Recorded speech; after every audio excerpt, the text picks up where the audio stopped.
gonna travel time. We're gonna take basic ingredients and they are literally going to go across the space-time continuum and transform into something completely luxurious. Can a lemon be something extraordinary? Yes! A sourdough pizza that grandma would have made. What about the humble egg yolk? It can be an unbelievable unctuous topping. These recipes are slow. They take time and planning, but the flavors are worth it. What does it cost? Practically nothing. Life can be a struggle, but a good meal doesn't have to be. We can make creative, nutritious, and inventive dishes that won't break the bank. We'll eat well and save money, because that's what we do. Welcome to Struggle Meals. We're gonna make fennel and cherry tomato pasta with preserved lemons. So preserved lemons are bright and aromatic and delicious. And so in order to support that, we're also gonna pickle our fennel and cherry tomatoes. So we got some cherry tomatoes here. I'm just gonna pierce them with a toothpick and drop them into this jar. Our pickling liquid will be able to penetrate in, the juices will be able to come out. Cut this fennel in half. Fennel is very crisp. It's got this sort of licorice anise flavor going to it. So this is like a quick kind of pickling and it extends the life a little bit in the fridge, but if you're looking for like months, you should do canning. We're coming in with water. We have to have a vinegar here to make the quick pickle. And the vinegar is what's gonna transform the flavor and preserve these ingredients. Salt, sugar, we got a little garlic here. Smash it, put it right on top. Smash that, put that in. Get some of these fennel fronds in there. They've got this licorice flavor to them. If you've got an herb garden, I think you should take a withdrawal. Oh, rosemary, garlic, and tomato. Yes. We've got a little bit of spice from the raw garlic, but why don't we accentuate that with the packet drawer? Red pepper flakes. Okay, red pepper flakes coming in.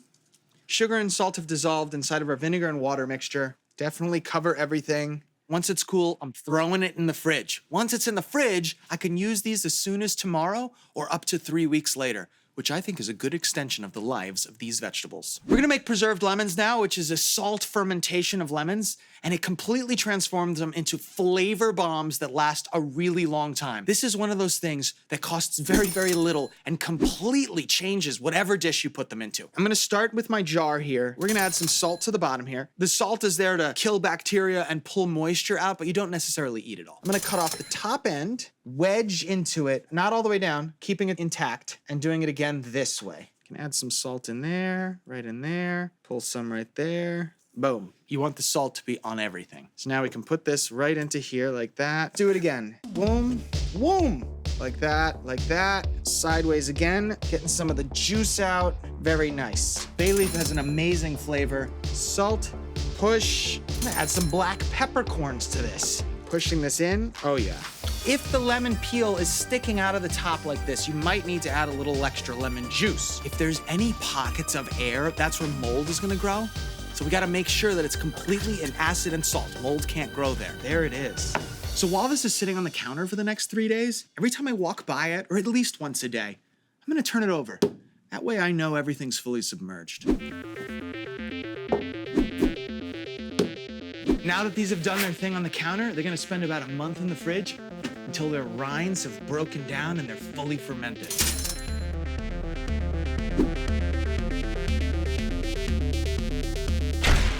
It's time to make some pasta. My favorite food in the whole world. Water's boiling, salt is going in, pasta's going in. All right, we got our pickled tomatoes and fennel. Woo, something a little different. It's like, where did you get these cherry tomatoes? What local farm are you going to? And did you pay $7.99 a pound? No, man, I just took your standard cherry tomatoes and did a quick little, Frankie pickle method, and it's like a whole new situation. It is a whole new situation, and it is glorious. Pulling out my whole garlic cloves here. Slices of garlic here. So we're gonna start building our sauce. When the pasta's all cooked and it goes in here, instead of adding pasta water, we can just add more pickling liquid. Our preserved lemons. So you can see how they've completely transformed over in a month. It's so soft as compared to before. So we'll cut this guy in half, scoop out the flesh here, just get some strips of lemon peel here. Lemon rinds going in, red pepper flakes. Here we go. I got parsley here. I'm gonna chop this up. All right, pasta's going in. Hot pasta's hitting all the pickles. I'm getting this sweet and sour aroma. Some fresh olive oil, fat, and some nice spiciness. Let's get some fresh basil in there. I'm just gonna rip it by hand. Parm from the block. It's more affordable.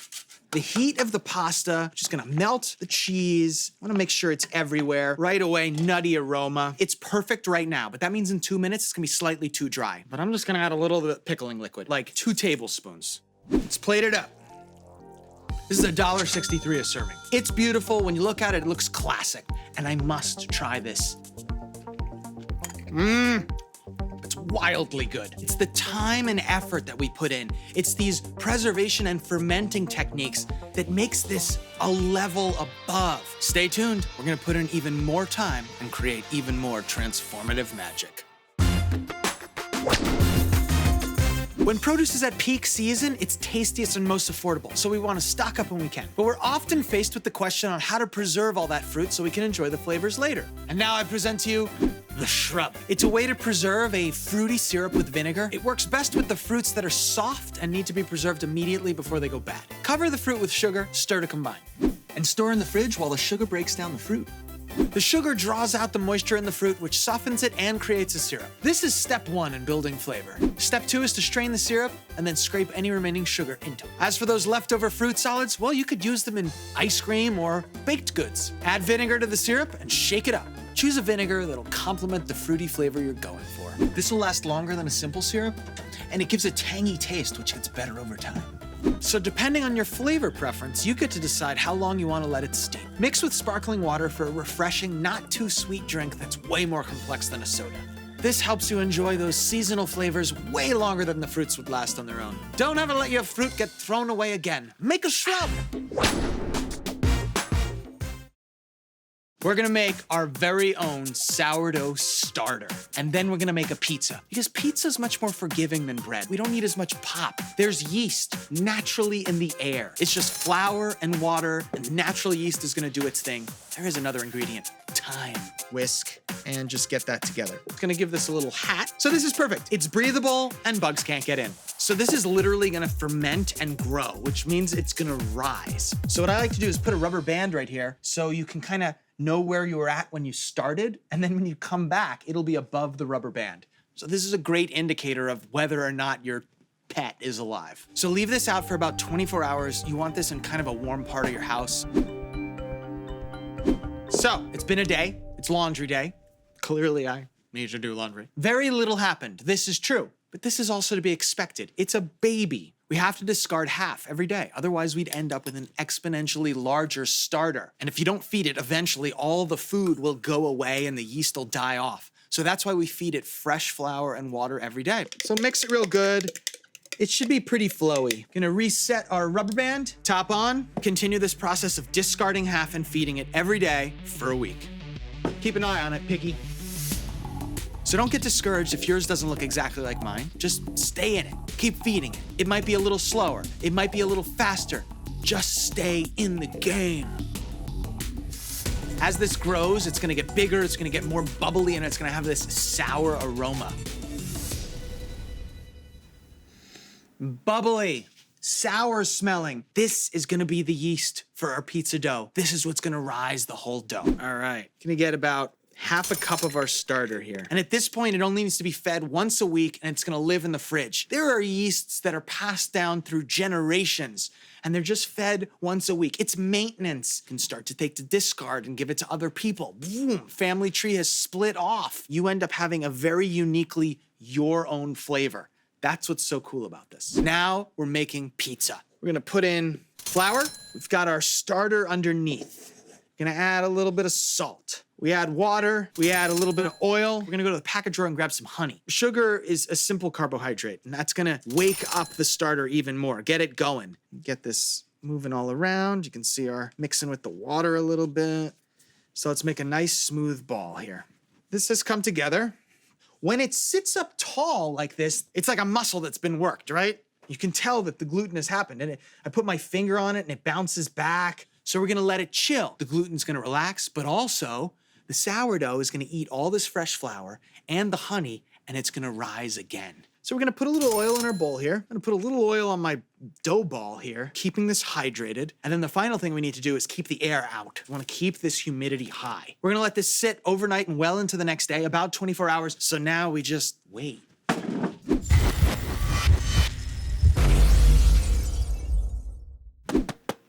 Look, there's height to it now. You can tell that it's chilled because it's become wider. You can also tell that it's risen quite a bit. The eagle-eye viewer will also notice that I still haven't done my laundry yet. I'm still wearing the same thing. I mean, it smells both like fresh dough and alcohol-y fermented at the same time, which is great. Pull it a little bit, fold it like that, fold it, stretch it a little, fold it. At this point, we're just gonna put a towel on top and let the gluten relax once again.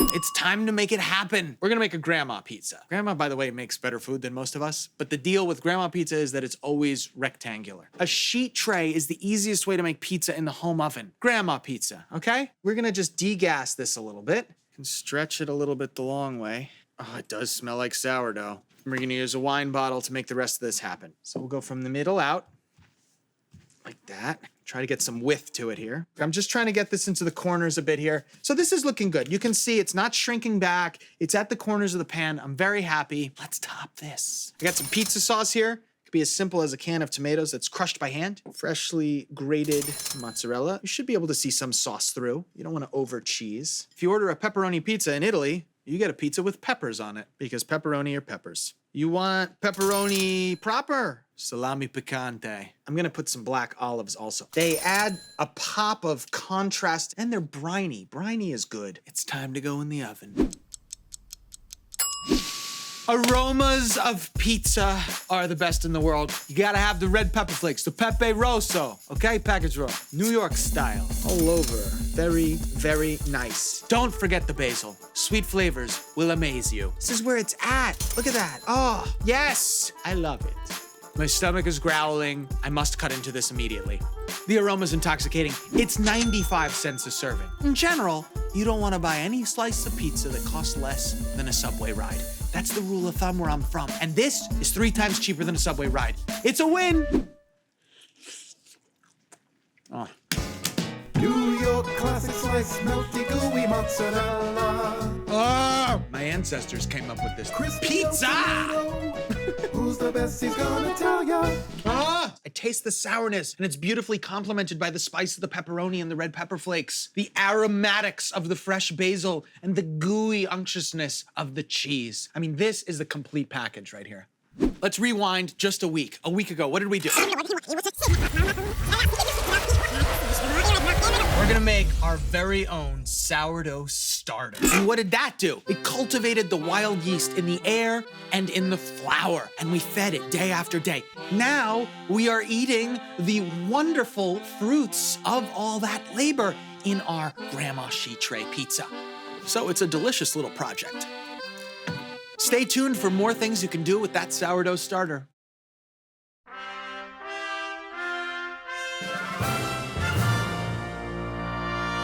It's time for a struggle challenge. Let's see what you got today. I've made my sourdough starter and I feed it once a week on Sundays. What can I do with the discard when I feed it? I feel bad throwing it away. This is a great question. We can do all kinds of things with that discard. And I've got a really good idea for you because you feed it on Sundays. Brunch! Do-do-do! This looks like a very mature sourdough starter. Let's grab some other ingredients. Syrup, some fruit, eggs, milk butter, milk, baking soda, baking powder, flour. My dream is to make a sourdough pancake and a fresh berry compote. We got our raspberries, they're going in. Blueberries, they're going in. No, we're gonna add some water here. Sugar, like a lot of sugar. Let's pretend it's Sunday. Discard half of your starter. An egg in there, put a little cinnamon in there, some milk. So these are our wet ingredients. Try to get that starter nice and loose. We're gonna go with a little baking soda and a little baking powder. Holy I'm gonna start adding in some flour and basically go till it looks like it's the right consistency. Let's get some butter in this pan. I'm just gonna make one big struggle pancake. We're gonna hit it with some salt. Frankie waits for bubbles to form in the middle, and then Frankie flips. I'm gonna put a little piece of butter right on top here, let it start melting as it's finishing. How's our compote looking? But as I stir it, the steam increases quite a bit, right? Because I'm showing more surface area to the air. That means it's reducing down faster. Let's try one again. We got a pan, we got oil, batter. So nice. I'm coming under. Ooh, that one looks nice. Oh.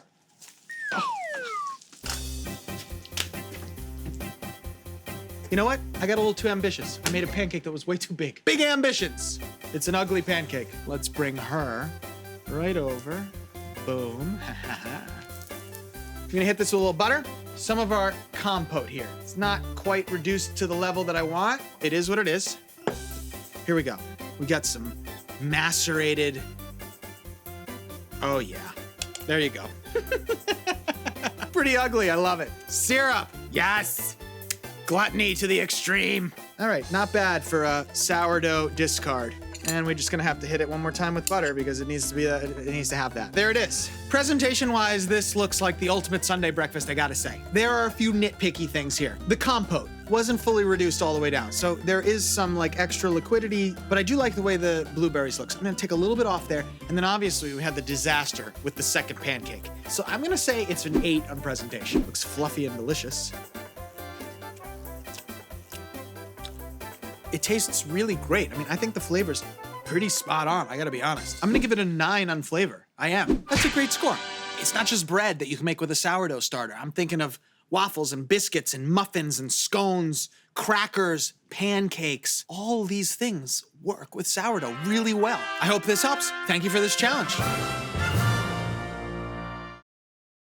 So we're gonna make risotto. It's a filling and delicious Northern Italian rice dish, and normally it's got a lot of luxurious ingredients in there. This is Struggle Meals. Luxury costs money. How do we achieve that flavor without spending money? By using the transformative power of salt curing. We're gonna salt cure egg yolks, and we're gonna be able to shave it over top our risotto like a delicious cheese or even a truffle. So we've got a salt and sugar mixture here. So the salt is gonna be the moisture drawing mineral, and the sugar is gonna add sweetness. We're gonna pour about half of this out. We wanna create a nice bed.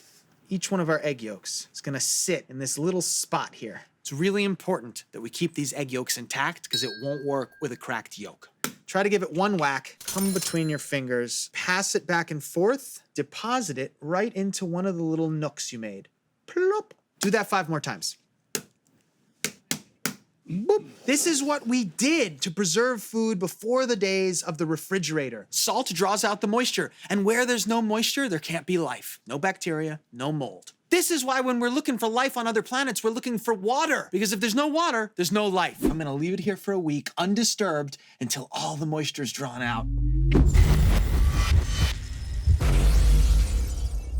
Bah! All right, it's been a week. Through osmosis, the moisture is now evenly distributed across all the sugar and salt rather than concentrated on the inside of the yolks. You don't have to be too careful because they're hard now. So here's one, little baby. Egg yolk essence, dehydrated. So I'm just gonna give it a quick little rinse in water, get that excess salt and sugar off, dab it dry on a paper towel. But we wanna be 100% sure that there's no moisture inside these. So a quick trip in a low temperature oven will ensure that they're fully dehydrated and fully transformed. Risotto is not only a style of rice, but it's a style of cooking the rice. You keep ladling on liquid, the rice absorbs it, it evaporates away, and you repeat this step usually like 7 or 8 times. It's really important that that liquid, in this case, chicken stock, is warm. Because if your rice is warm and then you dump room temperature liquid onto it, pan temperature drops, process is gonna take long, fluctuating temperatures, bad. Nobody will like your risotto. Thermo equilibrium between the broth and the rice. We're coming in with butter. And a little olive oil also, so we get the duality of fats. I'm doing onions.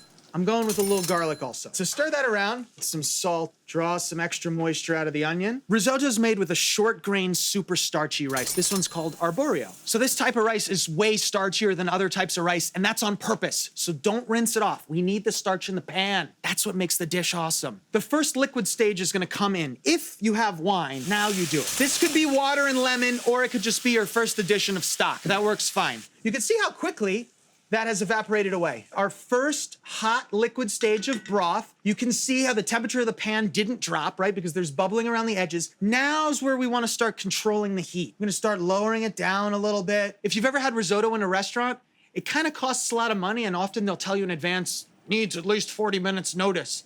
You're paying someone there to stand there and stir it, right? And keep an eye on it. So I'm gonna keep adding a ladle or 2 full of broth every time it looks like it's parched. Our risotto's looking really good. When the heat's off, come in with some more liquid. It's gonna look like it doesn't want to become part of it, but it will. Butter, we just want it to naturally melt. Chives, it's gonna give us a nice raw onion flavor. Parsley, very important to put the fresh herbs at the end. And they're gonna be least damaged by heat. Coming in with peas. We're gonna start adding luxurious toppings that didn't cost a lot of money. This preserved lemon is gonna add a bright floral pop. Yes. If you put a bunch of rice on a plate and it is a clump, you are doing a disservice to the people of Piemonte. Now, egg yolk, microplane. Yeah, give me extra egg yolk. It only costs $75 an ounce. Look at that. It looks like it's got a really luxurious and expensive topping. It's $1.65 a serving. In a restaurant, no joke, $29.99. Something interesting is happening here.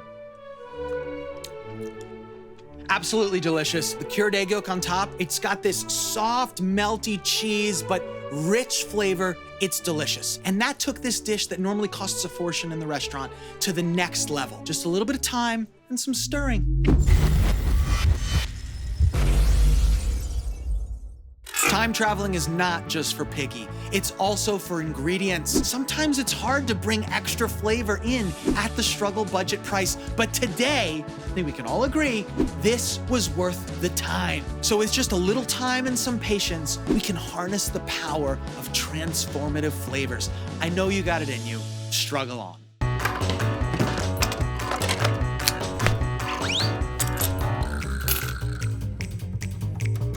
Welcome to Frankie's Corner, where I answer your questions. What's the difference between jam versus jelly versus preserves? Great question. So the different names really refer to the textures. Jelly's totally smooth, right? Everything's strained out of it, and it's like an incredible masterpiece of spreadability. Jams, they got a little bit of chunk. Sometimes there's some seeds in there, right? It's a little more rustic. Preserves have a whole bunch of chunks in there. Marmalades and compotes are the same way. They're the most rustic. So really the difference between the three is just the texture. Is it strained? Is it smooth? Or does it have chunks?